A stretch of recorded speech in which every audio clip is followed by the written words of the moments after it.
sa pinaggagawa mo?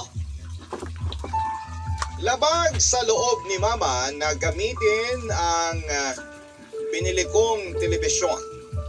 Pinanindigan niya ang hindi niya tatangkilikin ang isang bagay na mula sa ninakaw na pera. Ang nangyari ay nanatili na lamang ito sa loob ng kahon na bagong-bago pa. Ito ginamit upang maiwasan ang pagkatalo naming mag-ina.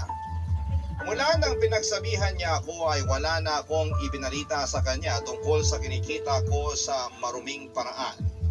Ngunit pinagpatuloy ko pa rin po ito.